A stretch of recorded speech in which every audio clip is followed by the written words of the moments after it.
want to learn how to manage your own investments? Are you ready to stop paying investment management fees and start building wealth?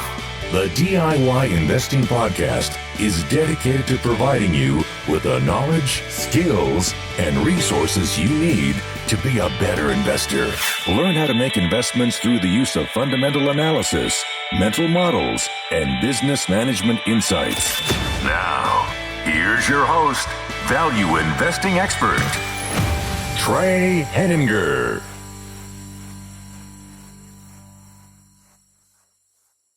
Hello and welcome to the DIY Investing Podcast. My name is Trey Henninger and I'm your host. This week I have a special guest on the show, Geoff Gannon from Focus Compounding Capital Management. Along with his partner Andrew Kuhn, Geoff runs the Focus Compounding blog, podcast, manages individual accounts for investors, and will soon be launching a hedge fund. Geoff, welcome to the show. Thanks for having me on. So Geoff, I want to get started by asking you, how did you first become interested in investing? I became interested in investing as a teenager. I was, 14 when I bought my first stock. And what would happen is that each week I would have breakfast with my dad. We'd go out to some diner. I grew up in New Jersey. There are plenty of diners there. So we'd pick a different diner and we would go there. He worked a lot during the week, so we didn't see each other really during the week. And that was his thing for spending time together. So we would go to a diner, and often the conversation would turn to stocks and things because he knew that's something that I was interested in. And eventually he was reading some article in a magazine, some sort of personal finance magazine, that talked about Ben Graham. And he thought, oh, this sounds a lot like how you pick stocks, is how Ben Graham thought about picking stocks. And so he showed me the article, and I had never heard of Ben Graham. And I decided right away to go get The Intelligent Investor and Security Analysis. And I read both of those books that weekend. And I became kind of hooked on value investing from that point on. Awesome. Wait, so just to clarify, you read Security Analysis in a weekend?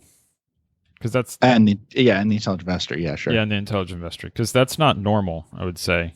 I mean, I've not that getting started with those books isn't normal, because that's how I got my start with Intelligent Investor and Security Analysis. But it's a very thick textbook, basically. Yeah, my partner Andrew, he hates security analysis. He finds it very boring. The Intelligent Investor, it's not his favorite book, but it's easier to get through. Yeah. But I actually, of the two books, Security Analysis is really the one that excited me, actually, more so than The Intelligent Investor. There are a couple of chapters in The Intelligent Investor that are great. Basically, there's the margin of safety discussion and also the Mr. Market analogy. But the book generally is okay. It's a good book, but I think Security Analysis gets into some more depth on certain ways of the way Ben Graham thought that was very interesting, very rational approach to investing. And some of the things he talks about, even with different kinds of securities, whether he's talking about bonds or something like that, really seem to be things that I could apply to stocks. So I just was very interested in his way of thinking about things and how logical it was. You have to remember, this would have been the late 1990s. So that was a big part of it, I think, too, is that all the other discussion of stocks was not you didn't hear anything about value investing. And you didn't, when I looked at stocks, when I first started learning about them, the prices they traded at didn't make a lot of sense usually. So that was a very strange time. And so it was really interesting to read something like Security Analysis that was so rational at a time that was really irrational. That makes sense. So it's just more... It clicked. I mean, because I've heard that before. Basically, a lot of Warren Buffett has that saying, like, value investing either clicks in 5 minutes, so you're never going to get it. Yeah, it's just very logical. Graham had lots of ideas that were incredibly logical, and once you hear them, make a lot of sense. I remember, I don't remember which thing that he wrote that I remember reading it first in, but when I read that, he said, that one of the simplest ways to know if a stock is cheap is to think, well, could it support this amount of bonds? And if it could support this value in bonds and its market cap is below that, then it's obviously cheap. And when I read that, I thought, that's amazing. That's absolutely true. If you look at a company and you say, okay, well, this could support $50 million of bonds, and that you could issue 50 million of bonds against it, and people would think that those bonds were secure. And then you have the market cap is 25 million or something. Well, this is an incredibly cheap stock because obviously as a shareholder with no debt in front of you, you have all the advantages that a bondholder would have plus more.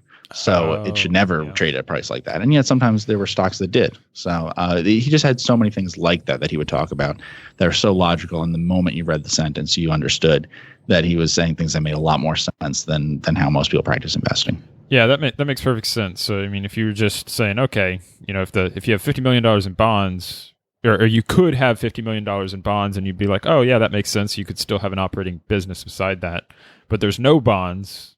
It's like, well, the stock should definitely not be worth less than 50 million.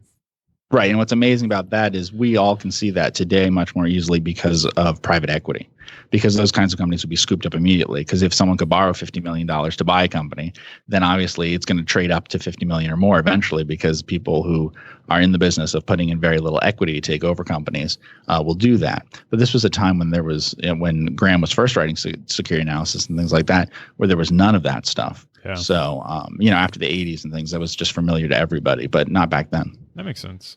So did you get started then basically as a Graham adherent, super basically cheap, flipping stocks, wide diversification, or how did your initial, strategies develop?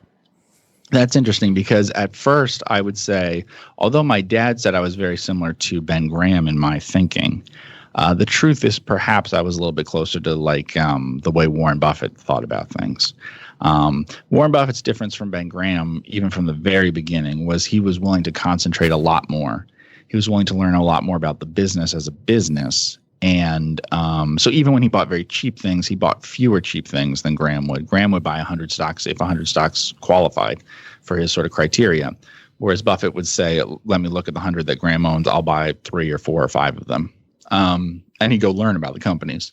And actually, when I was a teenager, the kinds of investing that I did was probably closer to that. I cared a lot about the business from the very beginning. It had to be something that I understood fairly easily. I'll give you an example.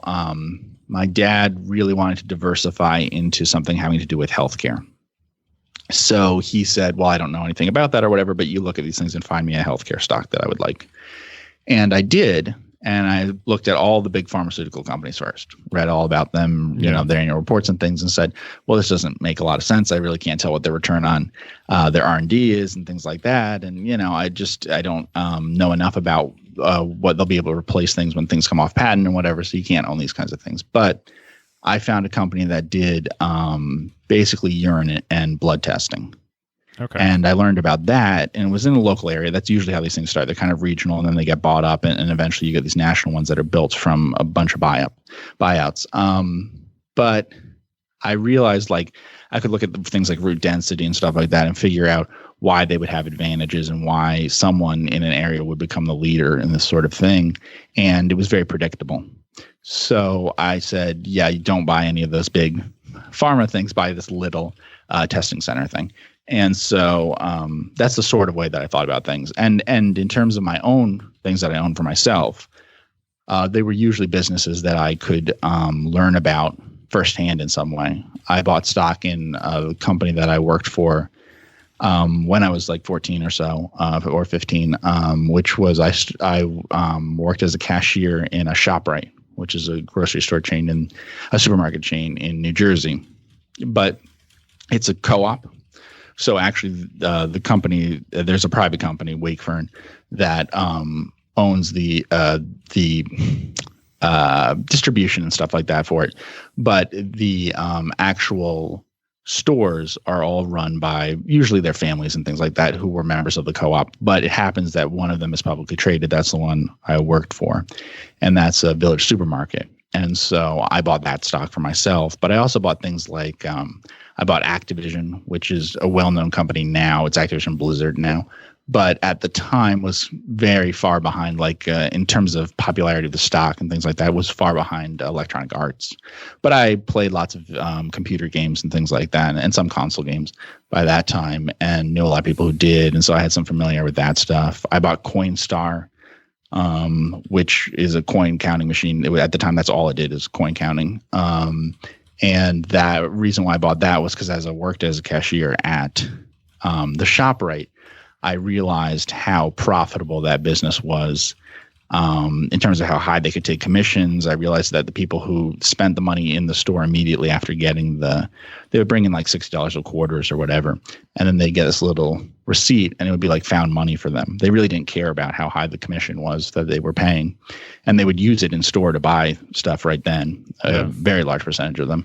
And so I realized what a great business it was in terms of taking up such little square footage in the store and making so much money for the store, the ShopRite, or wherever they would put it, but also just how not sensitive to the exact price the people who used it were. And then there are also just things like you don't have receivables in a business like that. So I just figured that's a great business right away when I saw how Coinstar worked, and I found out it was a public company and all that. So it was things like that. Some things I found that I could have some familiarity with and feel like I understood the business and how predictable it was, and things like that. That was really my focus as a teenager, especially.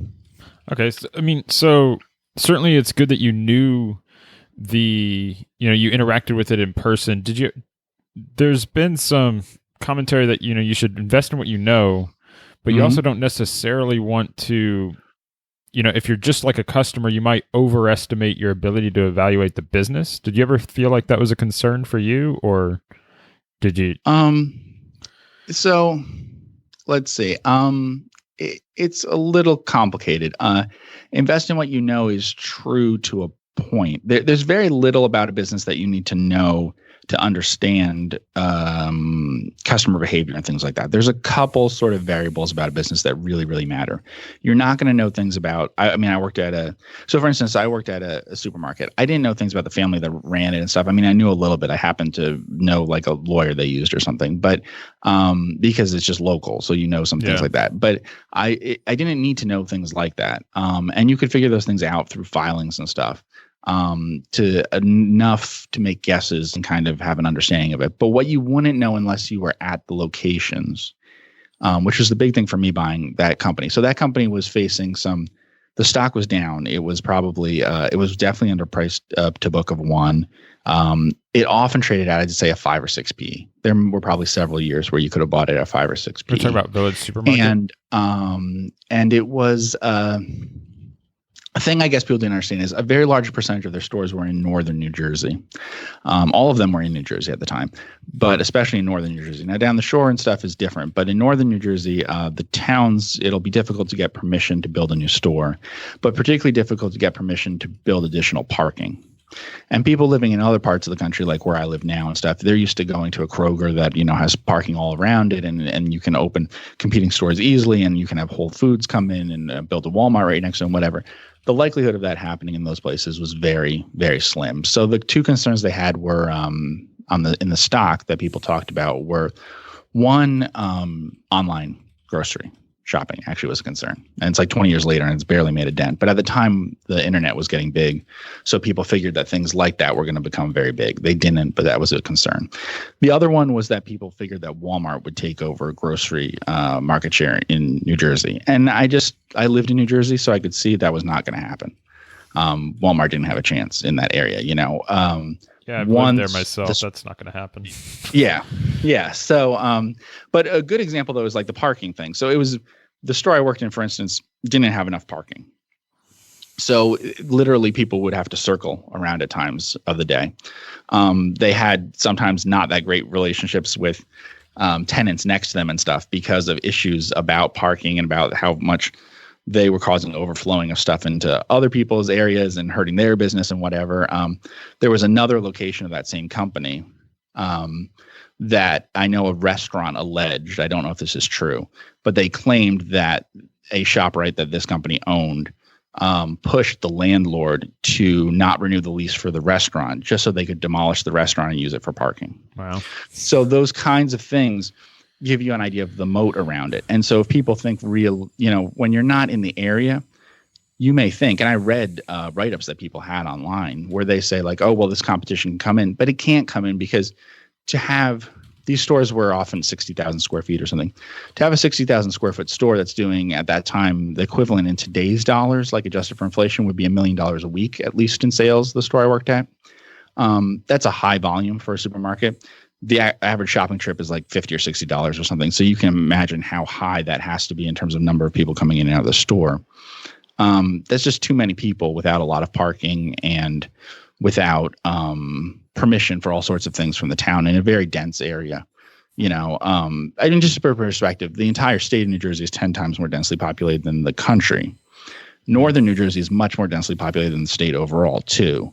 So you're talking about levels of population density that are more common in like Japan and stuff than in most U.S. states. So it's almost, although it's all suburban, it is severely lacking in things to be able to build a new 60 or 70,000 square foot supermarket. You can put in small locations. Yeah. But the question's always been whether those small locations can really compete for weekly shopping trips, Yeah. So like that kind of thing, understanding the local area and understanding the behavior of the people in the store and stuff is very important. Like the example I gave about Coinstar is very important because when you would talk to people, if you don't have an understanding, if you haven't ever talked to customers of a company, you often fall into the idea that price is the most important thing and that they're very sensitive to price. And the truth is there's some customers in some industries that are extremely sensitive to price, right? So if you're selling to Walmart or something, the buyer from them, that's all that they care about from you. And they're going to fight over it every time that you meet. It's an obsession that way. But that's a business customer that's trying to get the lowest possible prices. When you deal with something like Coinstar or something, you might think, oh, well, if they raise their commission by 1%, that's really going to hurt their business or something like that. But then when I would look at it and see how customers behaved, I'd say, oh, they're not paying much of any attention to how much is being taken out of what they're actually getting when they bring these coins in. To them, the coins aren't really worth anything in a jar. And now suddenly they're have like $50 that they found. That's really how they acted. Yeah. And also I could see, like I said, with the square footage, it takes up so little space in a supermarket. So like every supermarket would want one of these in there. It would be easy to sign deals. Yeah. So that sort of thing is much easier to understand if you're there and see it. But it's really things like customer behavior and some of the more psychological sorts of things, I guess. The things that are important in terms of determining competition.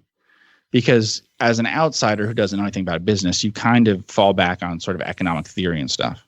Mm-hmm. And you're just like, okay, so if they lower their prices, they'll sell more volume of this or whatever. But the truth is that the price elasticity and all that kind of stuff is so very different depending on what product and what industry you're talking about, and even what kinds of specific customers they cater to and stuff. Yeah.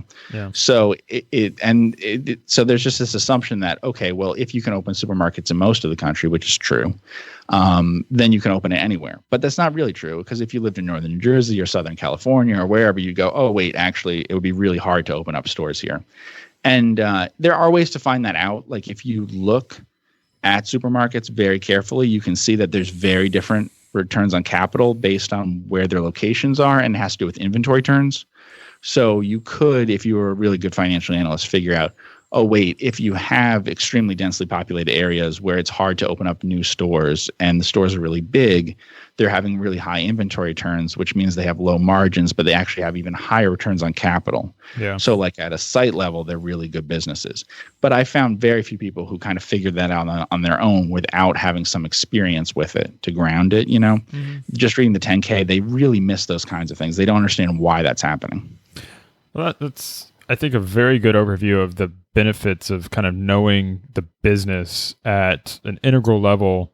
And I think it's certainly a good argument for people to recognize the businesses around them that they interact with on a daily basis, because I've found that as well. You're online, you're reading about a company and maybe what other investors are talking about. And if you have been interacting with it, a lot of times they just seem like they have no idea what they're talking about. Mm-hmm. So what I want to ask about next is kind of, you've transitioned over the last few years from being kind of a private investor, blogging, to mm-hmm. now a professional portfolio manager managing individual accounts, and you're going to soon be launching a hedge fund next year. So I just wanted to, how has that process transitioned for you, and has it changed your investing process? Has it, how have you developed during that time period? Well, the big change is that I partnered with Andrew. So Andrew handles all the operational stuff, so that I focus just on investing. So the biggest hurdle to clear in terms of whether I would manage money for other people and stuff like that is all the other things besides picking stocks for the portfolio. And basically what I do is pick stocks. And so there's been less change than you would think, but that's only because I have a partner who does those sorts of things. So the average person listening to this who is thinking about doing that, if you don't have someone else to do all that stuff for you, then that's going to take up most of your time probably. So it would be a huge change. And there are reasons why we separate those two roles. In part, it's not just to save time for me to focus on one thing, but it's also to limit the amount of influence that I'm getting from other sorts of concerns about like what portfolio and stuff would be best at bringing in new clients and things rather than thinking about what portfolio I think will do best. Gotcha. Yeah, things like that. So in terms of how it's changed my approach versus doing it myself to the actual investing, there are some things that have, I guess, changed a little in the sense that I'm a little bit more clear about how much we'll diversify. So I'm a very, very concentrated investor. And basically what we tell clients is that they'll own about 5 stocks about evenly. That's not exactly true because we haven't cut back something that went up a lot. So they own like 40% in that. And something else we never got a lot of the shares we wanted. So that's gone down to like 10% or something. But, on average, the positions start at usually close to 20% and they own around 5 stocks. That's not that different than how I would do it myself. I might be a little more likely to own 3 sometimes than 5 probably. Okay. But that is one difference. And then the really big difference, to be honest, has to do with whether we can get enough shares of things. So our specialty is overlooked stocks. And a lot of times that means very, very illiquid stocks. And very illiquid stocks can be an issue getting all the shares that we want, and especially if they're very small companies too. So there have been some cases where that's difficult. So previously, I'd never really had to think about that when investing my own money. I'm willing to, put out bids and things for a very long period of time. And although I sell things, it's not like I'm a buy and hold forever investor or something. I don't ever worry about the fact that something's very illiquid for me getting in and out of it personally. For clients, I don't worry about that either, getting in and out of it. But just the total volume of the amount of assets that we're managing versus what we're trying to put it into, sometimes there are some cases where it's part of the thinking about it is, okay, will we really be able to get these shares or not? For most cases, it hasn't been a problem. And people are usually surprised by how many shares we can get of things that seem to have low volume. You usually don't know until you try. Yeah. But yeah, there are some cases where there's like, I can think of one case where I'd like to own the stock, and maybe in a fund we will own it, but for managed accounts it hasn't been possible. They're big holders of the stock and they might sell and things like that, but there's not enough little shareholders who buy and sell each day, and so it becomes difficult to carry out in managed accounts where you have to be getting enough for every single account, and we constantly have new money coming in, which needs to be served that way. Yeah. No, so that's instead of just buying a giant block with your fund, you could distribute it across. Yeah, exactly. That's the kind of case where I'm fairly confident we could get a block or 2 at times, but I'm not confident at all that any day or even any week that we could get shares at all. That makes sense. So on September 18th, you announced a Willow Oak Fund partnership where you're going to be launching a partnership, but I guess it sounds like a hedge fund structure. Yeah, it's definitely a hedge fund structure. I mean, we're not going to be shorting anything or doing any hedging, but yeah, it's a hedge fund structure, yeah. So can you just tell us a bit about, is the strategy that you implement in the hedge fund going to be identical to your current strategy, or is there going to be changes because the size of the fund might be higher than your current management assets or something along those lines? Yeah, I would say the strategy will be, the positions won't be. Okay. And that will mainly be because, so I expect some of the positions to overlap. And if we're having an easy time in the managed accounts getting the stocks that we want, then there'll be a significant amount of overlap. But the first things that we bought for the fund will probably be things that have been difficult to get for the managed accounts. Okay. So, I mean, we've talked about that with clients and stuff. There's not a difference in strategy, but there is a difference in the actual structure of the two things, and there's just stuff that we can own in a fund that I don't feel we can own in managed accounts. Not that we can't own at all, but that we can't own on the scale that we want. We're not going to invest 1% of someone in something. Yeah. So we need to put 20% into things when we are talking about the managed accounts. And that can be difficult since people can add money at any time or take money out at any time. And because we have a large number of clients relative to how much the assets are under management, we have a lot of small clients. So that's the difference. Like I was saying, basically it's that we can buy blocks of stock and stuff more easily in a fund structure, especially that we can buy, we can get a lot of stock at once and then never change the position, which is, you were asking about how I invested personally and stuff. That's how I would invest personally. So that is one difference. There has been some changes to how I invest personally versus how I can invest for managed accounts. I don't think there will be any difference between how I could invest personally and how I would invest in a fund. Because if a fund can buy stock one time and then never buy again, that's actually how I always invest myself. Gotcha. I'm not out there always buying a little bit. I buy till the point that I reach the initial position I wanted, and then that's basically it. And that would really be what it's like in a fund. I mean, there may be additional buying eventually if assets, new partners come in, and the stock is still attractive. Yeah. But if the stock has risen a lot and stuff, then it's unlikely that we would keep buying it. Whereas in the managed accounts, it is more likely that we would be doing that. That makes sense. So in terms of your investing process, there's many different factors or different things that people talk about. How would you you mentioned being a very concentrated investor, and that's quite clear with owning 5 stocks at 20% each. But how would you indicate your strategy and your process in terms of like value, momentum, quality? Do you use technical indicators? Do you have a large or small cap preference? I know you've said overlooked. How does that relate into those more commonly understood factors that people talk about? Okay, so in terms of the factors people talk about, it would be high quality, value, smaller biased, and illiquid, which also relates a lot to low beta, I guess people would say. I mean, because of the way that beta works, anything we own will have a very low beta, which doesn't necessarily mean it'll have low volatility, which I was trying to explain in the quarterly letter, because beta is a measure of volatility correlated with an index. So general market volatility, it's not a measure of volatility simply on its own. We may be as volatile as the market, but we won't be volatile in the same way the market is. And so to the extent that like low beta is a factor that people think of, yeah, it's low beta, it's quality, and it's value, and it is small. At the moment, I think we own things from a range of about 30 million in market cap to about over 2 billion. But the over 2 billion is very unusual. The actual float of it is much, much smaller. So it's extremely illiquid for a $2 billion company, although liquid enough that individuals won't have any trouble buying and selling it. But so even when we do own things that are very big, their actual float is usually very small. The actual amount of shares traded is extremely small usually.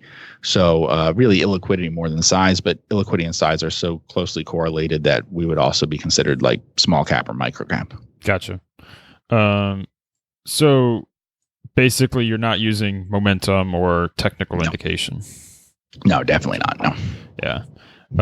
So in terms of time horizon, you mentioned that you would like to basically buy a stock once. You're not necessarily a hold forever investor, but can you talk a little bit about like what would cause you to sell? Because I know you've talked briefly about how your previous selling has not helped your performance. So is that going to continue now that you're managing, professional money?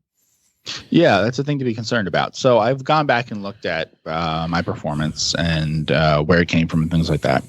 And it's easy for people to think, well, if they did better than the market or whatever, it must be because all the things that they did, the sorts of decisions that they made and stuff added some value to it, right? So their buying added some value, their selling added some value, how they sized the positions, when they timed the purchases, all that stuff. That's not always true, and in my case, it doesn't seem to be true much at all. It's largely which stocks I picked, and to some extent, timing of when to buy them, basically that they were cheap. So value and quality, not anything having to do with when I got out of them, and really not having to do with when I got out of them when switching into another stock. So Where I sold some things and then they performed badly afterwards was the only case in which the sell decisions did add value. So selling something because I'd made a mistake did add value in some cases, but selling to switch into something that looked like a more attractive stock very rarely created much value at all. And I could see that by comparing how the stocks that I bought did versus the stocks that I sold to get the proceeds for to fund the new purchase. The thing is, I basically try to stay as close to 100% invest as possible with clients, more so than I did myself. So because I'm aware of the fact that the clients think that they're investing in the market with that money. They have cash and stuff on their own. They're putting this amount in with the expectation that we invest in stocks. So personally, at times in the past, I've had 30 or 50% in cash. Not intentionally, just like a company will be bought out or something and I'll have nowhere new to put it. I haven't really done that with clients. I mean, at the moment, accounts I manage have over 20% in cash, but that's something that happened just a few weeks ago. Yeah. And is likely to be, they'll be nearly 100% invested again within a couple of weeks. So it's, it happens for a month or something. Okay. That makes sense. I mean, in terms of how long I hold things, I don't think it's as long as people think, because if I'm trying to remember in the last 10 years, if I use that example, I have owned things going back to the time I was a teenager and stuff for maybe longer than that. But if we just use the last 10 years, I've not owned a stock for more than 6 to 7 years. That's the longest holding period of any stock. Now, it is true that I'm trying to think if I've ever owned a stock for less than a year in the last 10 years. I may never have owned a stock for less than a year. That might not be true.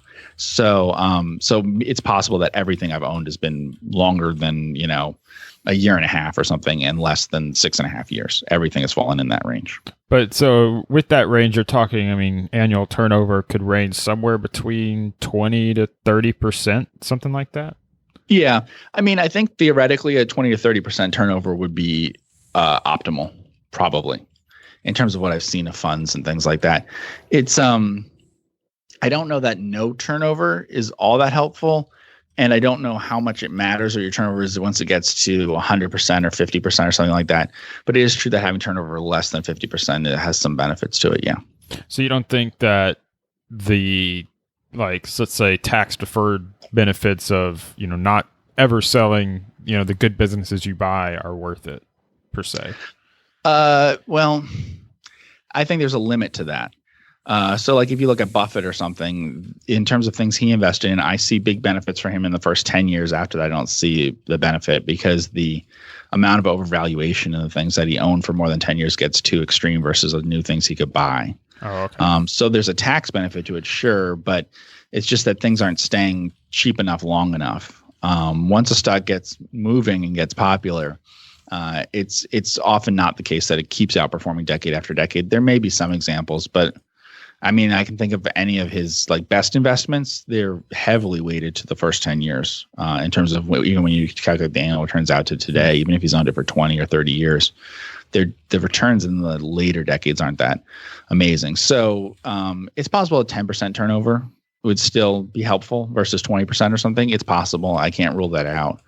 But the big thing is probably that people are turning over their portfolio once a year instead of once every 3 years or something like that. I would expect that's the biggest issue. Also because, like I said, what was true for me in terms of sell decisions is also, as far as I know, pretty true of other people. It's not uncommon that stocks that people sold outperform the stocks that they go on to buy immediately. Yeah. It's certainly what they... if you just look at the studies done solely on indexes like the S&P 500, that's true. The stocks that are dropped tend to outperform the stocks that are added.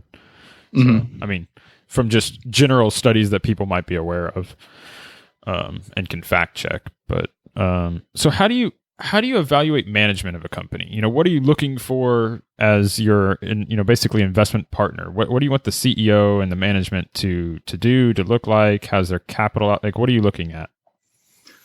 Basically, you want them to be candid and you want them to have good capital allocation.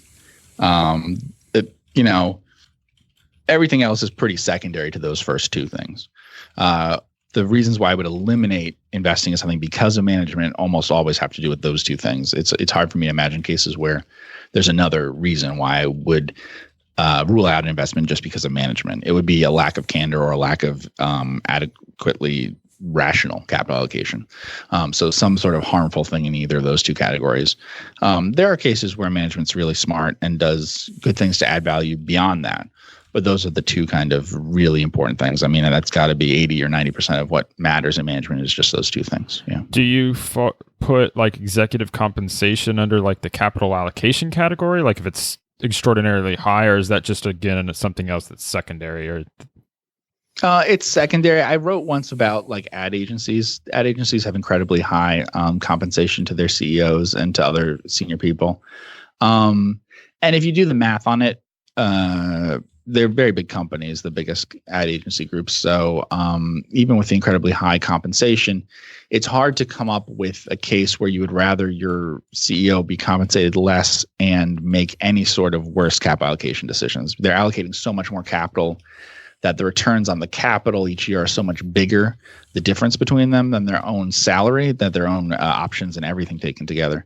That, if they're being paid $30 million a year, that might sound horribly big to people, but they're running companies where a $30 million mistake is very common between the difference in CEOs. So you would probably want to have the overpaid CEO who makes better capital allocation decisions than the guy who's being paid $1 and makes dumb capital allocation decisions.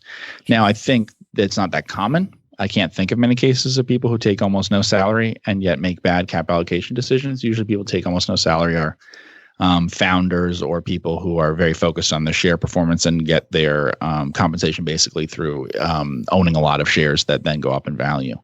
But aside from like small companies and some things like that, I don't have that many cases where the compensation is the problem. There are some small companies where it's a problem, but that's kind of a special case because what's happening in those cases is the management is really treating the company as if it's a private company and paying themselves quite a lot.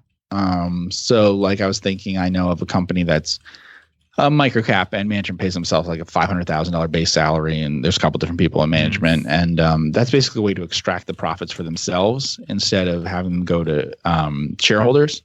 And it also causes problems like they won't be willing to sell the company because the capitalized value of that $500,000 a year is so big compared to their ownership in the stock that even if there isn't change of control and all that sort of stuff actually in it, as long as they can make sure that they can stop negotiations to sell the company, they can make it known the company isn't really for sale as long as they're there, and they can make it so that you're not going to get the company sold at a higher price.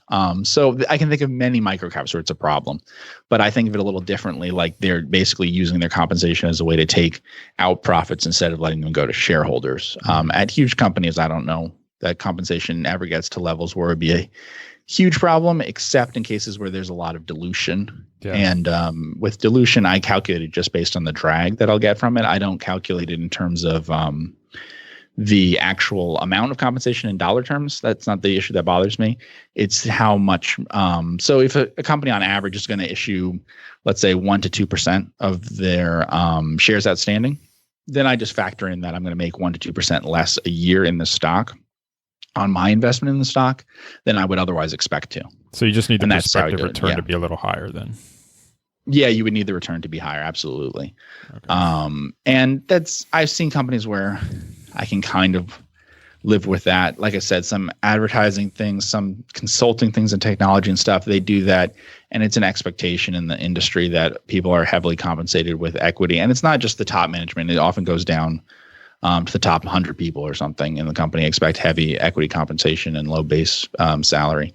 So it's something that you have to live with if you want to invest in those kinds of companies. And it is a drag on them. But if they're amazing businesses, then sometimes they can take a drag of 1% or 2%. I've seen ones that are higher than that, though. Okay. I've seen a company that probably would be 10 or 11% returns to shareholders, who I think will only get 6% or something, because that's how much they're basically giving to insiders and also people who they acquire companies from and then pay for in shares. Have you looked at Salesforce at any point? I have not looked at Salesforce, no. Yeah, Salesforce is they make a lot of they don't make GAAP profits basically because they issue so many shares that it wipes out all the profit from the business, even though they're growing like 20% or 10, 15% a year forever. So it makes it look very bad. But then of course they add it back in adjusted earnings or whatever. So yeah, right, exactly. And I remember that companies would do that even in the late 1990s, and Intel and a couple other companies actually would buy back significant amounts of their stock to offset dilution. Yeah, and yet they're counting it like it's not really an expense, but then they're also using their cash to buy back their own stock, which they wouldn't be doing except to offset the dilution. So it is it's basically the same as if they just paid everybody in a lot of cash. Yeah. So what I have a lot of personal investors in my listening audience. So I guess what I'm curious is, since you've kind of been in this transition, what do you think the best advantage is that an individual investor has over a fund manager? Or do you think there is any? Individuals have huge advantages. By far, the biggest advantage is that you can invest in things that have almost no liquidity. That's a huge advantage.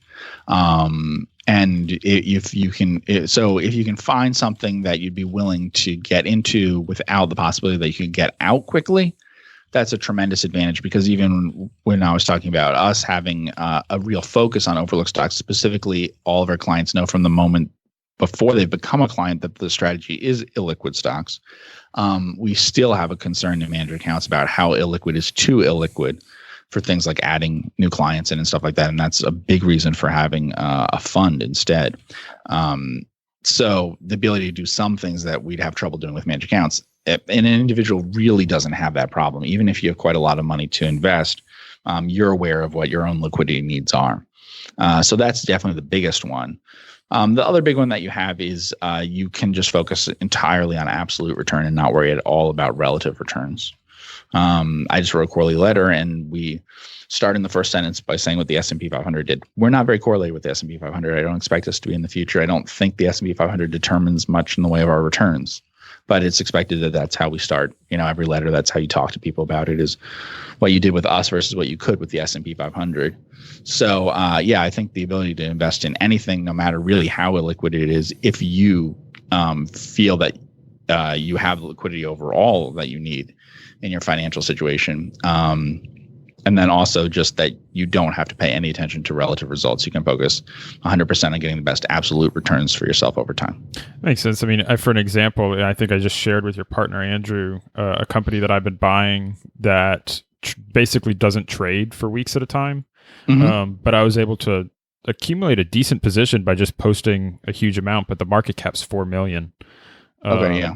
Mm-hmm. And so, I assumed I basically sent it to Andrew, and I'm like, I don't know if y'all can buy this because it's probably too small maybe for you at this point. Right. But I assume that's the sort of thing that you're talking about in terms of an advantage as an individual investor. Yeah. Well, a really good rule of thumb in terms of size is that no matter how concentrated you want to get, like I just said, that we'd be willing to hold just 5 stocks. If you start to do the math, you can figure out that it's very hard for any kind of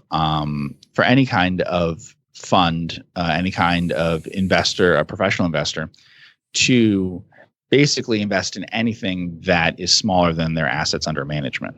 So if the company's market cap is less than the assets under management, that usually is going to rule it out for them. Yeah. So like you were talking about, $4 million company, I would say that most, even if they're very willing to be concentrated, if someone is managing more than about $4 million, certainly more than $8 million, that's just not going to happen. Yeah. You would have to own such a small percentage that you realize that those things don't really move the needle for your returns. And so you get to a point where you ignore certain entire groups of small stocks relative to how big your fund is or whatever. And as you grow, you start eliminating more and more of the total investable universe. So that's a big advantage that individuals have. Yeah, no, I think it's interesting because, for this specific one, it's like the company's earning $1 million a year. So just because their market cap's at 4 million, you're like, well, that's a PE of 4. But if people can't invest in it, then it's an advantage that you have. So I just was trying to make sure I was on the same page. Yeah, absolutely. And the funny thing about that, of course, the sad thing that way is that at a PE of 4, far fewer people can buy it than if it went to a normal PE of, say, 15 or 16 or whatever, because then it would have presumably much more liquidity in terms of the market cap. Yeah, that happens. That's very common. And so then I can sell out when it's liquid. Yes, exactly. You're usually going to get the best deal when the fewest amount of dollars can be traded in the stock. And then when more dollars are traded in the stock, when more people are getting in and out, there are going to be worse deals available. Yeah. So I want to switch gears for a second and kind of switch over to talking about a specific example, because I think that kind of helps people understand your process when we talk specific stocks, and everyone likes talking stocks. So I want to talk about NACCO. So this is a company that was really the one that keyed me the most to learning about you. And I think we both continue to own this stock, or at least I own a considerable portion of this company. And what keyed me on it was when you wrote an article that said you put 50% of your portfolio in it back in October 2017. But yes, that was my personal portfolio. So that was before I started the managed accounts. Yeah. But you told people that you thought everyone else should put 0% in it. And so Absolutely. I just wondered if you could speak to, I guess, what interested you about this company and why you have that dichotomy, because I think it's a good example for how you invest. Sure. So I had some familiarity with NACCO. The name stands for North American Coal Company. It had been a company that diversified into a few different industries, and it at one point owned Hyster Yale, which had spun off. And that's when I first looked at it, but didn't do anything about it. And then a long time later, I learned that through reading a blog post, that's something that they had once planned a while ago to do, which was to spin off a company called Hamilton Beach Brands, which makes small appliances. You would see it in like Walmart and places like that. It'll be like crock pots and microwaves and things like that. They were going to go ahead and actually do the spinoff. I think they had been planning it. They thought about it like 10 years earlier or something, but scrapped it during the financial crisis, if I remember right. So I read that short blog post about it. And it was at Clark Street Value, which is an excellent blog. And a lot of the people probably in the comments there and just generally online and stuff were really interested in Hamilton Beach Brands, in large part probably because of reading like Joel Greenblatt's You Can Be a Stock Market Genius and everything, getting really interested in spinoffs. And I follow spinoffs, but I follow them more as like sort of a situation that might create an interesting value in either the company that's being spun off or the company that's staying behind. This one would be really interesting because, especially based on what people were saying about how they might value Hamilton Beach Brands and new investors that I talked to, the Hamilton Beach Brands would be a really big part of the value of the total company when it broke into two, meaning that a lot of people weren't going to stay with NACCO. So I got the company's 10K, read it, and within 5 minutes, I was just really excited about NACCO as a business. It does contract mining for lignite coal, which is low-grade coal used for power plants mainly. And in all cases, it would be coal that is at the site where the power plant is. So the power plant was built to be next to a coal deposit. And when I say next to, I mean like basically on top of. And the company doesn't take commodity risk by doing that. Instead, it provides the coal at basically pretty much a guaranteed cost to the customer. I mean, it's not exactly a guaranteed cost, but you get a cost plus a profit for every either like BTU that you're providing or just tons of coal that you're providing. And so it's a way to get fairly cheap coal, but very predictable pricing for the utility customer. And obviously, a lot of coal plants were shutting down around this time that this spinoff happened and continue to shut down to today. I didn't know a lot about the industry. I had invested previously in a company called Babcock & Wilcox, mainly because I was interested, entirely because I was interested in their nuclear business, but they do a lot of, they had built a lot of the boilers for coal power plants in the U.S., a huge amount of them, and they did maintenance on them and things like that. So I had some familiarity with it there as well. And then the company's contracts ran for a long time, NACCO's contracts. And so I think when I looked at it, their contracts would have run for like, I don't know, the shortest might have been 13, 14 years till it ran out, and the longest would have been pretty close to 30 years still left on it. They had heavy customer concentration, but they had a lot of free cash flow coming off of these things because there's one mine that they actually consolidate and because they put up the capital for it, and that mine would have a poor return. But in all the other cases, the customer will put up the capital for it. So in theory, NACCO owns the mine, but because of the way accounting rules work, you can't consolidate something that you can't provide the capital for to finance yourself. So if I put in $1 in something and I own it and you put in the $1 million, I can't consolidate that on my books. So basically, these are contracts. They're just, economically, these are just contracts that run 10, 20, 30 years. And they're pretty close to being like cost plus contracts. They're very similar to that. They're adjusted for inflation, basically, because they're adjusted for the costs at the mine. So it had a lot of, go ahead. So just to dive in on that. So to capture, in case our audience didn't really capture the importance of these unconsolidated mines, they're basically infinite return on capital for NACCO. Absolutely, yes. Because they have no capital in it. It's absolutely infinite. And not only that, also you have to, they include this as Exhibit 99 in their 10K, but what you'll see is that they have audited returns for those actual unconsolidated mines.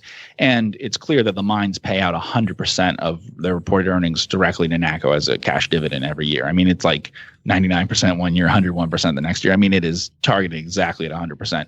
So what we're saying is that the earnings of those mines convert into free cash flow at an incredibly high rate. And also just for, boring tax reasons, you get depletion on it. Since NACCO technically is the one taking it out of the ground, they're the ones getting the depletion allowance and things like that. So it's also, in terms of like EBITDA, some people are valuing this on EBITDA, for instance, which is earnings before interest, taxes, depreciation, amortization.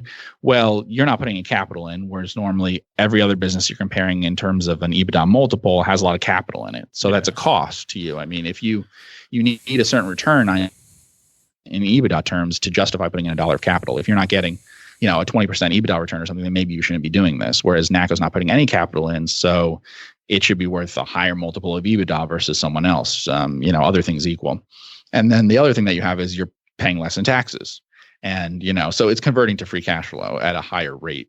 So when you do a comparison like EBITDA, I think that's very misleading because that's not what matters to an owner. What matters to an owner is how much free cash flow do I get and how much capital do I have to put into the business. And I would say that on those mines, NACCO's getting a lot of free cash flow and not putting in any capital. So that was the exciting part. And that they were that the customers basically would either shut down the plant or would use NACCO as their supplier, both because there's a contract in place, but also just because you're not going to move in coal by rail from across the country and stuff to replace coal that's available where you built your power plant in the first place. So on an average year, they have 100% customer retention until they don't, basically. Absolutely, yep. Because I think, when we talk about quality, you've talked a lot about quality in terms of, your blog posts and your previous writings that you look a lot at customer retention. And yes, that's true. So you consider NACCO a high quality company in that regard? Specifically talking about, like, let's say the unconsolidated mines. Yes. So I break up durability as a separate issue from quality. Okay. They're an incredibly high quality. They have infinite returns on capital and they retain their customers. And not only are do they retain all the business in nominal dollars, but also they basically inflate each year.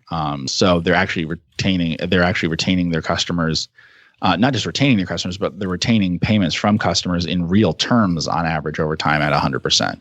So durability is a separate issue, but quality, you don't put up capital and you get free cash flow that grows at the rate of inflation each year. There's no higher quality than that. Yeah. So what was the value when you looked at it? So you've written before you bought it in the range originally around 32.50. Yeah. It opened around 22 probably. Yeah. And I bought it around 32. Yeah. And so it's currently trading around 64. Well, I don't know what it's going, but you're basically up around 100% in the last 2 years, but 90% of that is in the last year. Correct. Yeah. So I just kind of, can you talk about like how you valued it to start with? Sure. So I didn't give details on exactly what my appraisal would be. But but just like process. Yeah. No, just so in general, it would have been, obviously more than $50 a share and, less than 65 or something like that, just in terms of the coal stuff on its own. It's just to look at it in terms of the free cash flow yield that it would have and considering that as a real yield with the idea that you don't put in any capital. It's pretty simple in terms of valuing that because normally when you have to think, I don't do DCFs, but the sort of theoretically a DCF makes sense. But the problem with it is all sorts of things about the assumptions that don't work and things like that. But there are other issues that have to do with the effects of inflation on it, how much capital you have to put into it, and then how likely you are to be wrong. So if you could find a business that you don't put capital into that produces real free cash flow, and that is sort of at the same level of customer retention, then that's actually easy to value just as like a perpetual bond. And so that's the way of looking at it, is basically that. It's not quite mathematically that simple because, it isn't perpetual. It does run out eventually. The coal mines are likely to, the coal power plants are likely to shut down at some point. That's the most likely thing in my mind for why it would stop. The actual reserves and stuff are pretty long there, to the point that in terms of like a DCF, it wouldn't really matter. It's so far in years out. They've only committed like half of the reserves they have, and that would last them, probably half a century or something. So that's not the issue. So basically you just say, okay, well, if stocks generally can grow, if stocks generally can return, let's say 10% a year or worse, and you can buy something like this at, so for instance, let's say stocks could maybe return 6% real in the 20th century or something like that. They might have been in that neighborhood. So you would say, okay, well, if this is trading at a yield that's 12% and it's real because they're gaining with inflation each year, then that's twice what it should be easily. Yeah. The calculation's that simple because they're not putting capital in. I want to make it clear that that's not normally how easy it is to do the calculation, because you would normally need to know how much capital you're going to put back into the business and the returns on that capital. But as long as you're not putting any capital back into the business, then you don't need to know that, and you can just look at it as if it's a series of cash flows. Yeah, but that's what you want, right? I mean, another company that you've written about and that I have purchased at one point was Omnicom. They basically don't put capital in. So, I mean, it sounds like this is a recurring theme that you look for, is you want companies that don't have to spend their own money to grow. Yes, it's the best thing that you could possibly have. I mean, in general, so like I gave an example of like what the returns in stocks would be over 100 years in the 20th century or something. If you had just focused on certain kinds of stocks, I suspect they would be very different. So for instance, if you said, okay, I'm going to just buy an index of every service company, no retailers, no manufacturers, that has some amount of float or something like that, where basically they have no tangible capital in the business, I would expect the returns could be significantly higher. Because the only way for it not to be higher you would need to constantly have them trading at very high PEs versus the market. Like that kind of basket of stocks would have to trade at 25 or higher, sometimes significantly higher P's versus like 15 on the market just to equalize the return. That's an example of that is Omnicom. Throughout much of the time, ad agencies traded at multiples that were kind of similar to other businesses. Now, eventually starting in like the 90s or so, that changed where they started trading at big premiums. And then in other times in the 70s and stuff, they traded discounts. But there was a long period in there where if you had bought them at the same multiples as the market, you really outperformed in the ad agencies, because people weren't really taking into account the fact that a normal business might grow 5 or 6% a year and pay you a 3% dividend, whereas a ad agency could grow 5 to 6% a year and pay you everything in dividends at the same time. And that's the huge difference, is you're not retaining half of your earnings, and like a manufacturer is retaining half of their earnings. So the PE is really misleading, because that's not cash that you get back. That's cash that has to be reinvested to create the growth. You don't get both growth and the return. Yeah. So it's always better to have a business where you as the shareholder are not having some of your earnings reinvested in the business. That's always what you want to avoid. Yeah. So I have a question on NACCO that I'm hoping you've never been asked before. So we're going to see, if you had to guess, what percentage of your fellow shareholders in NACCO own the 100-year history of NACCO book, the one that's kind of their century 1913 to 2013. I do, and I know you do. Okay, you do. All right. I think I would hope that some of the family does, who owns the. Okay, so let's exclude the family because shares. Yeah, they probably got excluding the family. Yeah, I don't know. It would be single digits. It would be very low single digits. I'm sure. I mean, but you think that's the sort of thing that, okay, the company produces a book basically saying, hey, here's our 100-year history. Mm-hmm. They link to it on their website, so it's obvious that, if you're on the investor page, you can't miss it. Right. So does it seem like you as an obvious thing for an investor to at least, hey, I'm going to put, 5-6 figures in a company or 4 figures in a company. I can buy a $20-$40 book or whatever it is to learn about it first. Yeah, I would think so, that people would all buy that. But I don't think people do. Yeah. I mean, I talked a little bit about this on a podcast with Andrew once, where I was like, occasionally I'll talk to someone who, the examples I gave were some really obvious ones, but I talked to people who were interested in investing in DreamWorks Animation or had invested in it and had never seen a DreamWorks movie. Whereas I just said, well, I'm going to see all their movies to get an idea for it. Like, are they good? Yeah. So, I mean, because you need to get an idea that it's like Buffett allegedly went and saw Mary Poppins, when he was researching Disney that way. But I also said that, I knew people who would talk to me about Cheesecake Factory, because that's the stock I talked about. And they hadn't even had Cheesecake Factory. So, those aren't big investments of time and money to do those things, to learn a little bit about it. Now, I don't know if they really help that much. In the case of that NACCO book, that's a lot of background on the company that you get from it. So a book is something that's totally different and potentially a lot more valuable than those sorts of things. But even then, sampling the company's product is a pretty normal thing to do. Even when I mentioned NACCO and stuff, you always look at satellite images of all the places that they talk about, because NACCO tells you where each mine is and everything, just to get an idea of what they mean and stuff like that. Because, what experience do you have with surface mining and stuff to have an idea of the scale of these things, or how close they might be to other things, and whether they're moving things with what kind of equipment, and whether they're using rail and sort of those sorts of things on site. You might not know all of that from the 10K without seeing those sorts of things. And it takes a few minutes to look that stuff up. Yeah. So just wanted to reiterate about NACCO here real quick, that, this stock's up basically 100% in the last year. Or at least it was earlier this week when we're recording here at the beginning of October. And it's probably because people discovered it. Sometimes you have no real reason, right? This thing was trading for single digit PE, and then its earnings grew 50%. I think I have some ideas, to be honest. I think there are three reasons is my best guess. I think that that for a long time there had been a shareholder who bought around the time the spinoff had been selling. And I think that they basically stopped selling. I won't get into why that is and who that is and what, but I think that was obvious in the volume looking at it, that in the times when the stock has gone up, I don't know that there's necessarily a huge amount more demand on the buying for it, but there's an absence of people being willing to sell. So that's just a technical reason for why it has gone up. And then there are just two events, I think, that really happened, which is, if you look at the increase in the price, it was really concentrated around the time that they put out a quarter that had very good royalties. The first time that they put out a quarter that had huge royalties from natural gas. And then the other time, I think, is when they announced the lithium mine. I think that also was a bit of news. So I think those two bits of news, plus that you had, since it's a fairly illiquid stock for something on the New York Stock Exchange, and then just also a seller that finally had sold all their shares. I think that those are the three factors, probably, would be my guess.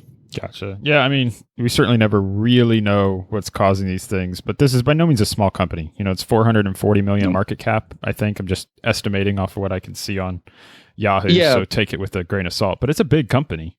Oh, yeah, it's a big company. And actually, it's a huge company when you think about the actual amount of mining that they do and all that, because of the way that it's reported through not being consolidated.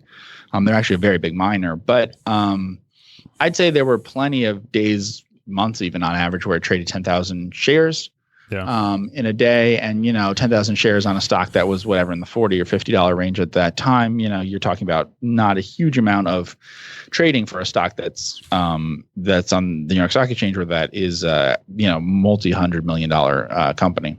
Yeah. So if we have a little bit of time, do you still have some time, or we got to close up? Yeah. Here? No. I don't have any time constraints. So I want to talk about Karelia Tobacco. Okay. So Karelia is a company that you put out a Focused Compounding Gazette. I think that's at focusedcompoundinggazette.com, and it's kind of you put out a 10 stock watch list for free. And you had Karelia on that watch list for 2 straight months at number 1. So that's correct. How is it that a company is on your watch list at number 1 for 2 months, and yet you don't write it up during that whole time? What stop? Is it the liquidity? What's? There's 2 issues with that one. There's 2 issues. 2 or 3 issues. So 3 issues are: 1, I like to write up things that might one day I buy, and we're not going to buy it because of liquidity issues. 2, then there's just liquidity issues in this one that are so extreme that some members and stuff will be annoyed that we wrote up something that there's no way they can get.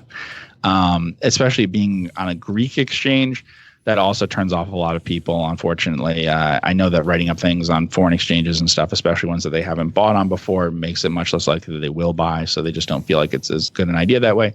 And the number one is it's a tobacco company. And so large numbers of people won't want to read about tobacco company no matter what, because for ethical reasons, they don't invest in tobacco. So those are the reasons, yeah. Yeah, so I mean, so really the next question, though, is like, what's attractive about this company? Because, I mean, you mentioned in one podcast, I think, that on your Focus Compounding podcast that basically they've returned something like 20% annual returns over the last 30 years. That's my best guess. I don't have any database like academics and stuff would have, and I don't know that anyone does for Greek stocks. It's hard to get data on the Greek stocks. Yeah. But I could estimate that they would have to do something like that anyway, just by looking at their numbers. I mean, you can do both of those as a check. You can look at the actual stock returns, and then you can say, well, unless they did something very strange, I can tell what the returns in the business were for a lot of these years. So they had to have had something like that. And also you can estimate from they give some numbers about, I've seen some things translated by a computer, so they could be wrong, about what the family might be worth and stuff. I don't see how you could get any of those numbers without incredibly high returns in the stock for a very long period of time, yeah. Yeah, I mean, so I actually, after you put this on the list, I bought the stock because I don't have the liquidity constraints that you have. Right. But it seemed like a no-brainer, basically. Okay. When you, at least, I mean, I'd be interested in your feedback, but it's like, okay, tobacco is the number one performing industry over the last 100 years. Yep. When you think about, Philip Morris, Altria, the big companies, and they're trading at, well, now they're trading lower because of the vaping scandal. Right. But generally they'll trade at nothing to do with that. Yeah, has nothing to do with this. One of the few companies that has no exposure to anything other than cigarettes, yeah. And the company's traded down a little bit, but basically because of low liquidity, it's not moved a ton. But it was already in single digit PE, like a 9 or something. And then they have cash for 30% of their stock, and then they're growing 25% a year, 15. I mean, depending upon the earnings and per by share. volume, I think much faster than other cigarette companies. Yeah. Yeah, they're growing. I mean, so like you look and you compare it to the company that most people would know about if they think of tobacco, and it might be Altria here in the United States. Yeah. So only in the United States, their volume declines are 5% a year, 3% a year, something like that. And then they raise prices above that so that they can keep growing. This is a company that's growing volume. They're growing prices, and they're growing countries that they're in. Yeah. And they trade for less than 10 times cash flow, and they have a bunch of cash.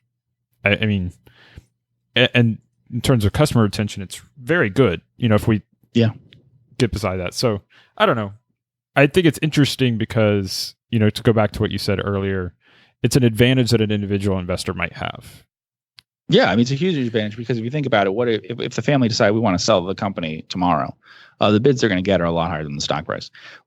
What's funny about the Karelia is, also it's traded at much lower levels in the past in terms of its price to some of those price metrics. It's been much cheaper. In fact, I know like 2 people who've owned it and sold it at prices more like today, because they were like, well, it's not as cheap as when I bought into it. I bought it when it was incredibly cheap, and now it's very cheap. But and that happens to people a lot. If something goes up 100% or whatever, they sell it regardless of the fact it may still be very cheap. And what's interesting about that stock is, while that's somewhat cheap for a stock, like if you find a super illiquid stock and it has like a PE like you're talking about, you go, okay, that's low, but it's illiquid or whatever. But no. Tobacco companies around the world have EV to EBITDAs and things like that anywhere near that low. They have very high ones. Yeah.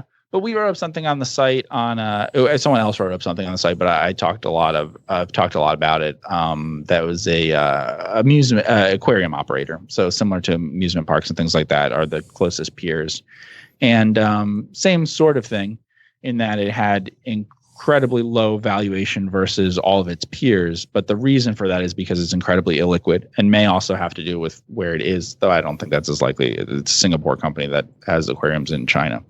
I think most likely it's just incredibly low float, which is the case with this one. The company, the family here owns really close to 100% of the stock, certainly way over 90 and probably closer to like 99 or some incredible number. 5 people own 95% of it. Yeah, and that's the family. Yeah, I mean, but as I think I mentioned on a podcast, from my understanding, again, of a machine translating Greek for me, the family does not all see eye to eye. Yeah. So outsiders aren't going to have any influence on the stock, but it's possible that almost 50% is owned by members of the family that feel one way, and almost 50% by members of the family that feel the other way. But should the fact that like you don't have any influence matter to your investing decisions? I mean, because most of us, I would say almost everyone, unless you're really moving money around, has no influence on the business. So. Yeah, no, I don't think it's the influence on the business at all. That's why people don't buy something like this. I think it's that they say, oh, they're not going to sell out. Yeah. I think that's the thing. Like people will say, oh, why doesn't it stay cheap forever? Yeah, I mean, it could. A stock with almost no float, if a family doesn't want to sell it, can stay cheap, except to the extent it pays out dividends and stuff like that. It's not like this company has piled up cash to the point where it has many, many times its market cap in cash or something like that, where you've seen some companies. It doesn't make a huge. I don't think it makes a huge difference in terms of the valuation that I see with it. I've said that before with talking to people about illiquid stocks. If your return is expected to be from dividends and things like that you get over a very long period of time, so not a asset sale that happens now, it really doesn't matter if it's something that has a very high liquidity or very low. The example I'll give is I owned a company, just sold it in the managed accounts this last month or so, Computer Services. Yeah. Computer Services is a core processor that has always traded at a discount to other core processors like Jack Henry that are listed in major exchanges and trade in indexes and things like that. The company's been around since, similar to those kinds of companies, a long time. It's been paid dividends and things for 50 years or something. The return in all those stocks generally is not from a buyout or something. It's just from that they grow earnings. The PE stays the same over time. So you get capital gains from that if you ever decide to sell out. And you get dividends all the time. Yeah. And that's what you get in all of them. But people don't like the illiquid one, the unlisted one, even though you'll get more dividends and stuff, because if they pay out the same payout ratio or whatever on a lower stock price, then you got a higher yield. And so, but it's the same sort of thing. So, even now when I sold out of that company, I sold out 25 times earnings or something. I still think some of their peers now are trading at closer to 40 times earnings. Yeah. No, so it's a good company. Yeah. And so I think Karelia is similar to that, where even when it's goes up a lot, even if it's gone up a lot, it still trades at a major discount to other tobacco companies, but people don't want to own it because they don't see a catalyst. I think there are some other particular things with Karelia, which are people don't like largely family controlled, and people are worried about corruption and things like that in Greece. Yeah. I think if you read the report and you look at as much as you can of the history of the company and stuff, I would be much less concerned with them than a lot of Greek companies. Yeah. They actually do the best that I think they can reasonably do to avoid risks that are specific to the Greek government. In terms of how they hold their cash in what ways and where and stuff like that. That's kind of the most you can expect of a company that is a Greek company to do that. Yeah. And sure, there's some legislative risk in whatever in a country like Greece that, yes, they can put huge tax increases on stuff there. And there've already been things like that have hurt them over time. And, but they operate in a lot of different places. I don't think that's a great reason for it. And actually, tobacco companies and other things in all sorts of other countries that have at least as much risk as Greece would trade at higher prices as long as they had the liquidity. So I think it's a total lack of liquidity. Yeah, I think that's what worries people. But like you said, what's funny about that is, of course, if anything bad happens in an industry, the funny thing is people can only sell the stocks that they know they can sell now. Yeah. So what they sell is Philip Morris. What goes down 40%, right away is the stocks that are very easy to sell. And what unfortunately I found many times, fortunately if you own it already, but unfortunately if you're looking for an opportunity to buy into an illiquid stock, it will not react that heavily to macroeconomic stuff. Yeah. So if you're thinking, oh, I'm going to buy this UK stock because of Brexit or whatever, if it's a huge company, you might be able to. But if it's something super illiquid, you're going to be surprised how it is not going to react to huge things like that. Yeah. Because that's not something that, hedge funds and institutional investors and even individual investors, it's not the easiest thing for them to sell. So that's not going to be the first thing they sell. They're going to sell the stuff that they can get rid of today. No, I just think it's really interesting because you have there's basic, if we ignore for a second the moral concerns, and there's definitely real concerns with tobacco companies, there's no question amongst professional investing community the quality of the earnings and the reliability of earnings for tobacco companies worldwide, and yet most people can't buy the company. And if you hold it and it stays at 10 PE, but they're growing earnings greater than 15% for basically the next 20 years, you're going to not do worse than about 15% a year. Yeah, and I'll give you another one that's also in tobacco, just to illustrate. It's sort of related to some things like that to illustrate the liquidity thing and some other factors, I think, too. There's a company in the U.S. called Turning Point Brands, which is a fairly liquid stock and stuff. It's not a huge company or whatever, but it is big in vaping, which is a problem and why the stock's down a lot recently. But that's a new thing for them, whereas the things that have produced all the profit for them are Zigzag, which is rolling paper for marijuana. Basically, they call it cigarette rolling paper or whatever, but that's not what it's used for. And Stoker's, which is chewing tobacco. It's big in tubs, so it's a big value brand chewing tobacco. That company is, I guess, 50 to 51% owned, slightly majority owned by another listed company called Standard Diversified. Now, Standard Diversified, you can look through and see that almost all the assets of Standard Diversified is simply their ownership in Turning Point Brands.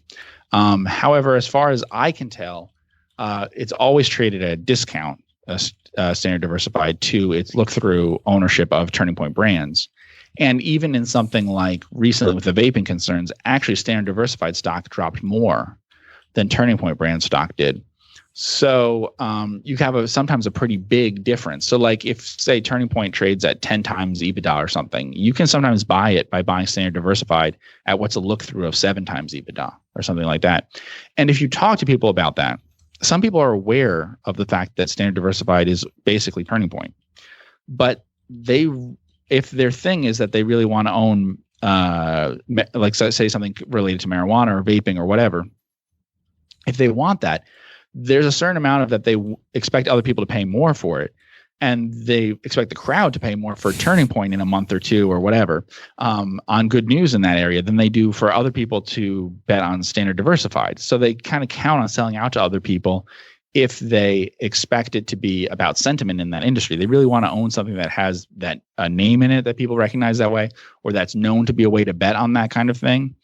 It's like if someone wanted to buy a lot of natural gas, they wouldn't buy NACCO, even though now a lot of their earnings are coming from natural gas. Yeah, it's basically they'd be reluctant to do it because they're like, well, but are other people going to discover that it's all, natural gas is a big part of their earnings and stuff? And, what if they don't? That sort of thing. Yeah. But I mean, but that's generally, I would characterize that as speculation. Yeah. No, I agree. But I think that's speculation. I think also, even in something like Karelia, we're talking about it, I think there's a speculative component of the lack of there being speculation. Yeah. Because people want a stock that they think, well, what if it gets bought out next year?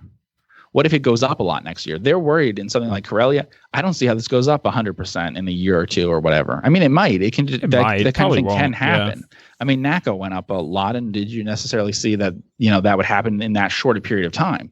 But they like a catalyst. Yeah. And so they love it when you say, okay, so the family's willing to sell out, or there isn't a controlling shareholder. So, there can be an activist, and so they can do all those things. It's not that they want to influence it, but it is that they think that having a stock open to influence from others can put it in play and can make things happen faster. Like a lottery ticket. Whereas when you think about it, if you want to own a tobacco company, why would you want that to be for it to be sold quickly and stuff? You'd want to be in it for the long term if you really believed in its economics, and certainly you would in previous decades. It's been a better place to be invested than in other industries. So if it's getting really high returns on its equity and all those things, then you should want to be a long-term investor. I totally understand the desire for a catalyst or something if you're buying a bunch of land or whatever, that you're buying this asset play. But if you're buying something that has a lot of free cash flow that grows over time and all that, there's no reason to be so focused on not buying something that doesn't have an immediate catalyst to the point that you allow it to trade at a low price and you won't buy it, Yeah. Something with a catalyst that's twice as expensive just isn't worth it. Yeah. I mean, I guess it's just like, if you had the opportunity to buy a company like this, let's pretend it's not Karelia because, it's blocked up, but, you were able to buy 10% of a company that you knew you could never get out of, but it had the characteristics, trading less than 10 times earnings, and it's going to grow 15% for 40 years. I mean, that's attractive. There's no reason you could buy that, and you're going to make all of your fund partners incredibly rich. Yeah, exactly. And that's actually, in terms of things that we think about for liquidity stuff, actually a really big thing we think about is how long are we willing to be in this stock? Yeah. Because we're willing to buy something that's more and more illiquid if we're more sure of how long we'd be willing to own it. The less sure we are of how long we want to own this thing, really, like say it is an asset play or something like that, then the much less accepting we are of illiquidity. Because this is one of the first things that we want to sell or whatever. But if this is something that we want to own for years and years, if the price doesn't get crazy, then we're totally comfortable stretching the limits in terms of how illiquid it could be, and we could still get our shares. You're just not worried about getting out of a good business. You're worried about getting out of a bad business. Yeah. So Nekkar, you just mentioned this in your quarterly letter. Yeah. And it's trading for less than net cash, or it's around there, approximately. But you also talked about how you've done poorly with asset plays recently. And so in my brief look over at Nekkar, how is Nekkar not just another asset play? Because, it seems like a very cyclical business. Yes, very, very cyclical. So, there's a chance that, the business, might just break even over the next few years. I'm not saying that's a guarantee. So it could happen, especially with the corporate costs that they have. It won't in the next few years because they have a 4-year backlog. But on a cash basis, ignoring the fact that they'll have to work through the backlog. Yes, I agree with you.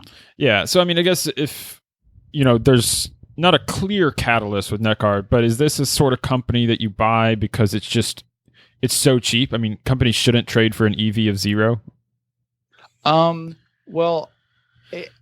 So it's a weird example for me because on the one hand, I would say it's an incredibly high quality business. Okay. And yet weirdly, it's an incredibly cyclical business, and those two almost never go together. But here's the deal. They have a negative working capital cycle. Oh, okay. So while you're saying that they have 3 NOK in cash, basically the stock as we're talking is around 3 Norwegian kroner. So people say that that's a net cash. I did warn in the quarterly letter, on the one hand, it's net cash, absolutely. But on the other hand, the way that I think the company probably thinks about it is not that that's all their cash, because those are customers who've paid them. Now, the customers aren't supposed to get the deposits back, so it is cash that they've been given, and an insurance company would treat it as their cash. It's float. But like, for instance, I own the stock. I own very little of it, but OTC Markets, they have float because it's a subscription-based thing where you pay in advance. Historically, the company hasn't used that float to buy back their stock or something. They just sit with that float on their balance sheet, and they earn short-term deposit type interest on it. And I suspect that's what will happen here with Nekkar. Now, Nekkar is a combination of it actually has a significant amount of true net cash. I don't know what the exact difference between the two are, but I don't think you could argue that the float is more than a third or something of all that cash that you see. So they also just have cash that they've earned. But it's sometimes had very, very high returns on capital. From what I can gather, it's sometimes had 50% or more returns on capital as a business unit. I've talked to some people in Norway, and someone brought this idea to me from Norway that they were excited about. They were able to get me business unit level stuff from the company going back to the 90s. And I really like the economics at the Syncrolift business unit level of it. Now, the problem, of course, is that this company was 10 times larger and has now sold off 90% of its business in a merger, leaving it with this. Well, the business they left it with, I like a lot. It is super cyclical, but I really do like it a lot. But you now have corporate costs on top of that, and it is always a question of whether they'll get rid of corporate costs enough, or that they'll invest in other things, which is what they've talked about doing.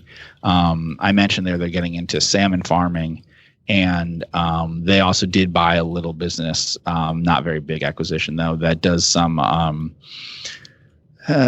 it's called IntelliLift. It is a little more technology driven, but similar to what they do now, except so you'd be lifting things and stuff for offshore stuff like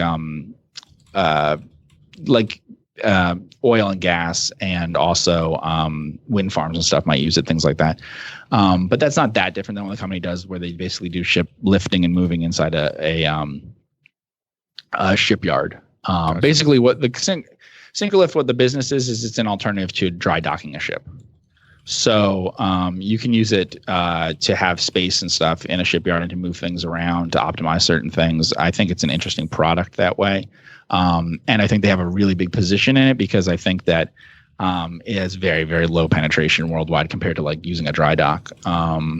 So they're sort of, I said, I use the term hidden champion for them because that's a book that I love, Hidden Champions. where you have this tiny company that is a leader in this very, very niche thing that they do. The other thing I like, which they mentioned in the presentation, is that so at the business unit level, their EBITDA margins might be around 10% or something, give or take, a few percent in either direction. But they actually aren't doing the servicing for this business. So almost all of it is the original equipment. And so while they're already a very good business, the truth is that normally doing parts and service, maintenance work and stuff for an engineering type thing like this is usually the much better part of the business than providing the equipment in the first place. So if they do ever get to convert more of that over to them providing the actual servicing on it, that would also be good too. So, and I was kind of hoping that they would be focused on this business now. We'll see if that happens. They might be focused on diversifying a lot. But this is sort of the thing inside the old company that I think was really great, and I didn't have any interest in any of the stuff they sold off. So that's good. Yeah, I mean, I did once invest. I mean, I did once write up. Unfortunately, I did not invest in it. But we did talk about it on the podcast. A company called Breeze Eastern, which has a similar history to this company, in that it started out as a helicopter hoist business, rescue hoist. And then it bought up a lot of stuff, Breeze Eastern, got itself in trouble, then sold off all the stuff and came back to basically being Breeze Eastern again. Well, this company, if you look at it, which was called TTS Group, it basically had a core of like Syncrolift 25 or so years ago, something like that. And then it grew into this big thing from that, of a basically mini conglomerate kind of thing, all related to ship stuff and things related to that, but still a sort of conglomerate type thing. And then it's now shed all of that off, and it's back to being this core business again. And so I like the business unit a lot, but no, I don't know about the capital allocation and what we're going to see from that. And I don't know about the new things that they're going to do. And I'm not sure they're going to slim down corporate costs enough to make it make a lot of sense, because this is a really small company in terms of sales and stuff, considering that they're public and everything. So that stuff's tough. Yeah. So I don't have answers on like that. Those to me are the risks. They could do capital allocation I don't like, and their corporate costs could just eat up a lot of what this business does. But yeah, if you can make like a private offer for just this business, I think it's worth quite a bit more than the market cap. Yeah, that makes sense. One quick last company I want to talk about is Truxton Trust. Okay, sure. You wrote this up, I think, in the middle of July, and I think it's interesting because it's a bank. Basically. Yes. And they're, for all intents and purposes, have a single branch. So it's quite different from the banks people know about. Yes. And you wrote it up as that it's growing 10% a year and trading at a PE of 14, which on the surface is quite attractive. But historically, they've been growing quite faster than that, at least if you look at earnings per share, they're in like the 15% range. I underestimate that. 10% is like what their loans had grown at or something like that. Yeah, their revenue or something. Balance sheet things. Actual earnings per share grew a lot faster because they're enjoying economies of scale, as many small banks do. Yeah. So what I found interesting when I read up about this company was that they, if you look at a bank, they're going to make loans to earn money, and their loan provision rate is 0%. And that's not normal, right? Yeah, so I should explain that. Yeah, and for full disclosure here, just before I started recording this with you, my partner Andrew had just spoken to their CFO. Okay. So so there's some stuff from that I know now that I didn't know before the write-up, but it's not important at all. Yeah. I know some things that I probably guessed before is basically what I'm saying. So it's a private bank. And someone helped me out with this too. I don't know a lot about European banking, and so they were able to help me out by giving me information filed with regulators and stuff for UK private banks, because I needed to know more about private banking to understand the loan losses that I was seeing here. Like you said, they're basically not having loan losses.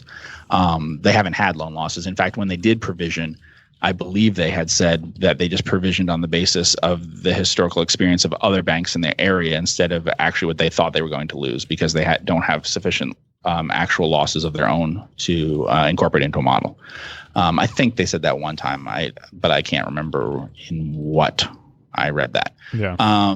So private banking is very different. And here's the deal. I think that some of the things they've lent against have gone badly, And yet, because the borrower is quite rich and quite liquid, they've been able to recover because of things that have happened. So I'll give you an example. They are a trust operation that's very big for it. And so a lot of the people they'd be lending to have a trust with the bank, and they also would know about all sorts of things about their clients' financial situation, including things like, do they have whole life insurance and things like that. And things like that are probably pledged in many cases in addition to other stuff when they're making a loan. So they might be lending against, say, artwork or something, and they may have miscalculated badly in terms of what that collateral ends up actually being worth.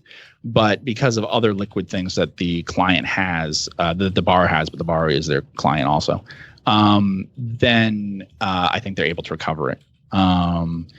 In some other cases, it may also be the attitude of the bank, because like I said, my partner did just talk to the CFO, and I know in one case they did something with a house that they took over that allowed them to make a small profit, or I don't know if it was small, but a profit on it.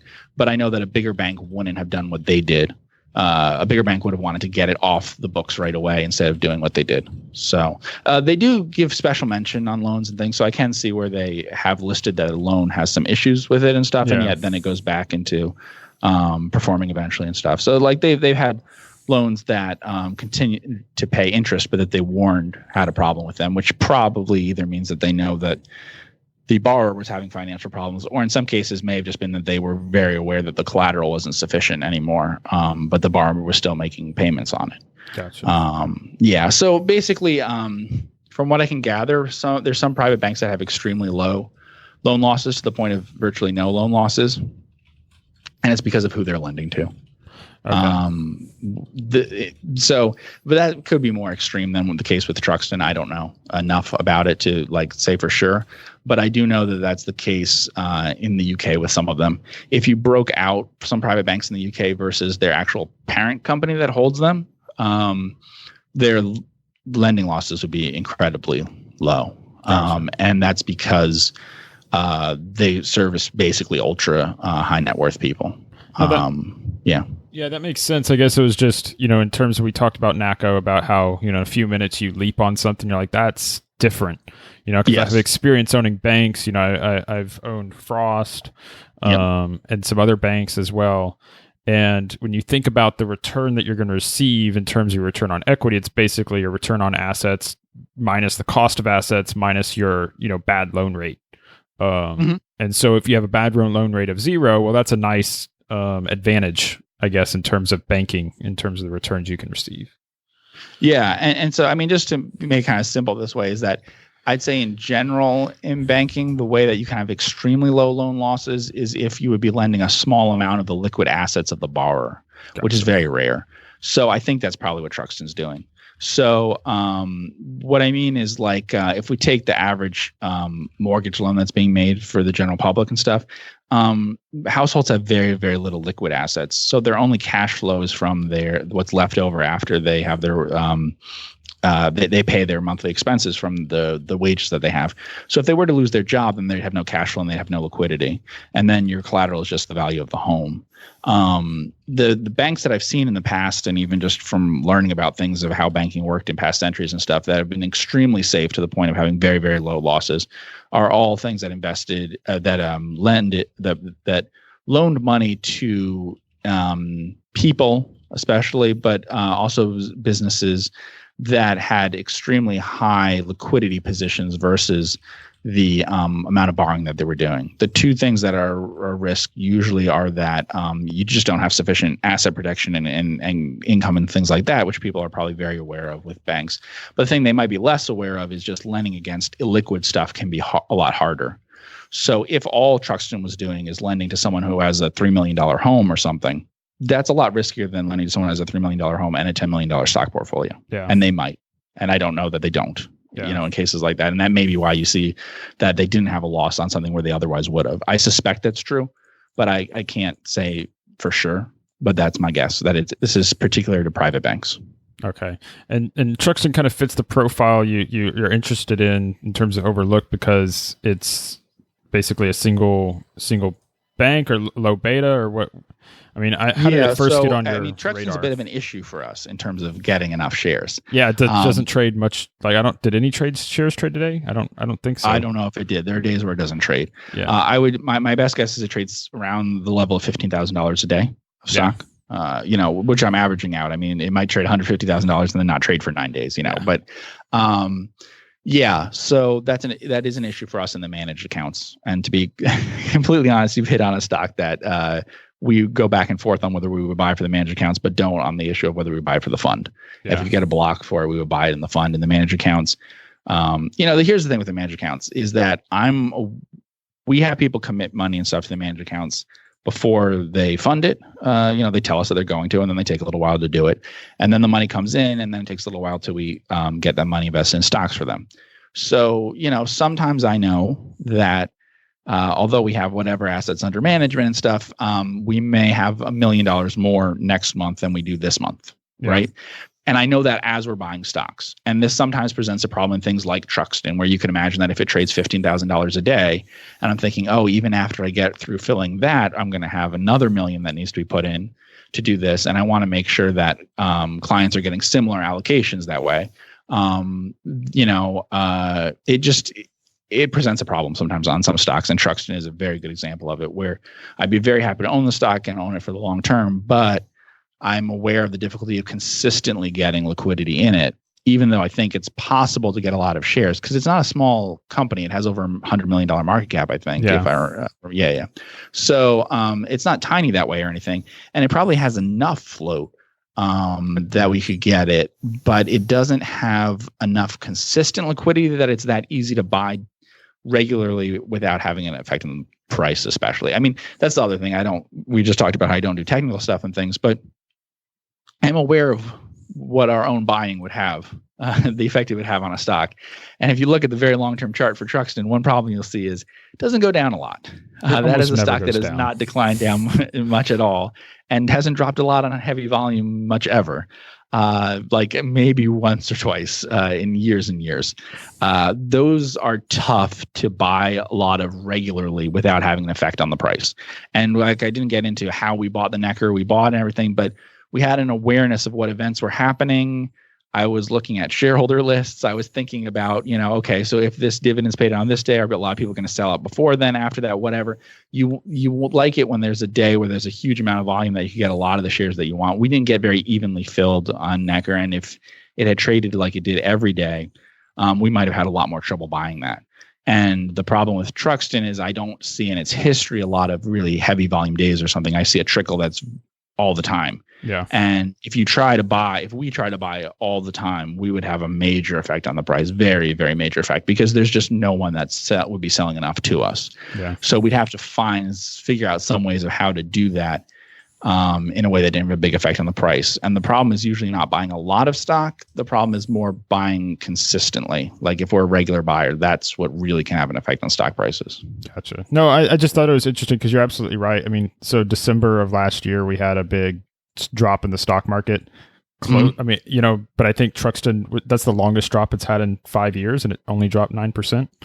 I'm sure if you graph the S&P against Truxton, you'd see a lot more opportunities where it would be easy to get, easy to have low points in the S&P than you would in Truxton. Yeah. That is not a graph that you want to see if you're looking at something with low volume.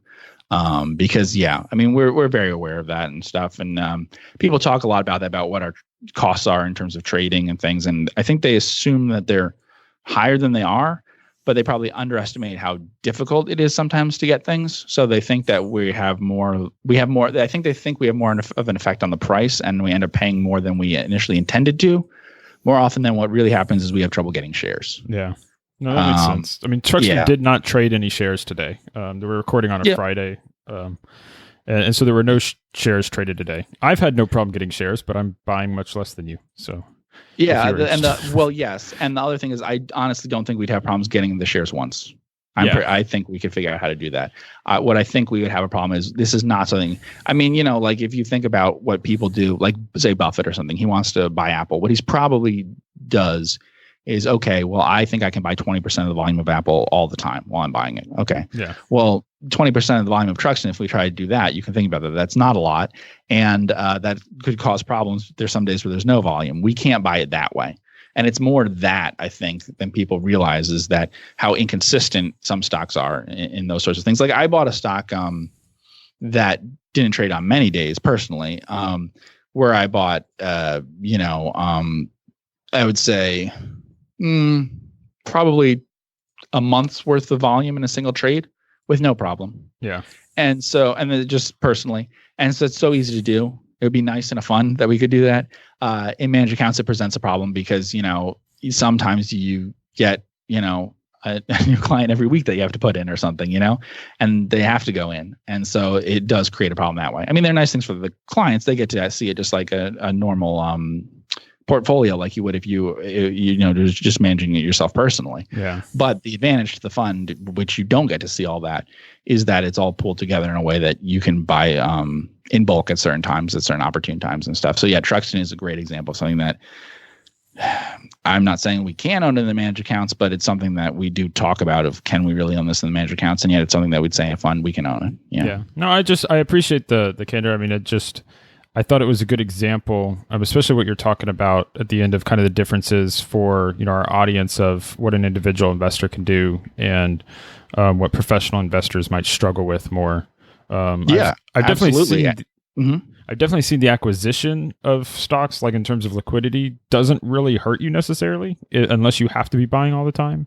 Because that $4 million market cap stock, I basically bought 3 to 6 months of the volume on 2 separate days, because you just put a large enough order out there, and if someone's out there, they've been waiting for it, they might hit it. Absolutely, yeah, and that's what you have to do. I mean, there are other ways to try to do it, but that's mostly in terms of when individuals ask me about it, I say, look, you don't know who there is that has a similar size of what you want until you put out that bid, until they know it, because they don't know it. They have to be aware that there's the potential for that to happen. And so when you put out a bid like that, they can see that. I know that people are afraid to do that kind of thing for a variety of reasons. I mean, I know that most people like to buy a little bit in whether it's illiquid things or whatever. Just in general, they think, I'll buy 10% today, and then next week I'll buy another, and I'll move into this position slowly or whatever, and sometimes even longer than that. That's a problem for illiquid things, because the best way to get filled is usually with large blocks that are similar to what you want. Yeah.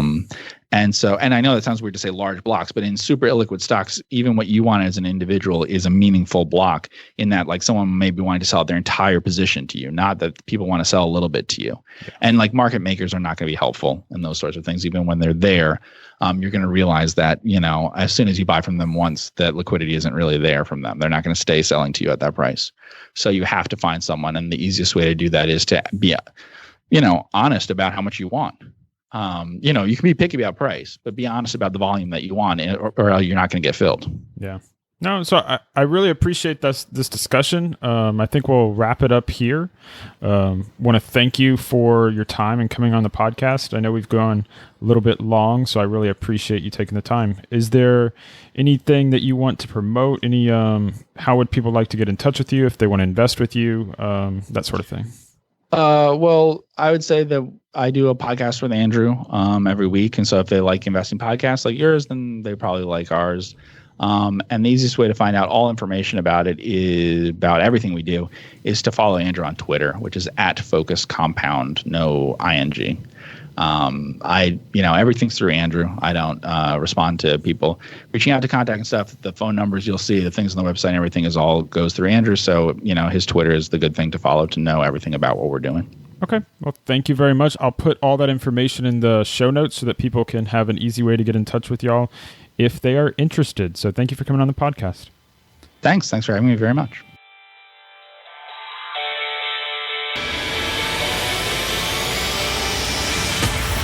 Thank you for listening to the DIY Investing Podcast. Please visit our website and subscribe to our email list at DIYinvesting.org for guides, videos, and resources to help make you a better investor.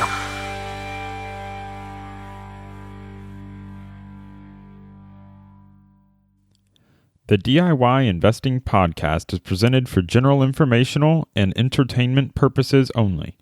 I have not considered your specific situation or risk profile, and I have not provided investment advice. The information presented on the DIY Investing Podcast should not be construed as investment advice. The views and opinions expressed on the DIY Investing Podcast are those of the participants and do not necessarily reflect those of the show's host or sponsors. DIY Investing, its producers, sponsors, and host, Trey Henniger, shall not be liable for losses resulting from investment decisions based upon information or viewpoints presented on the DIY Investing Podcast.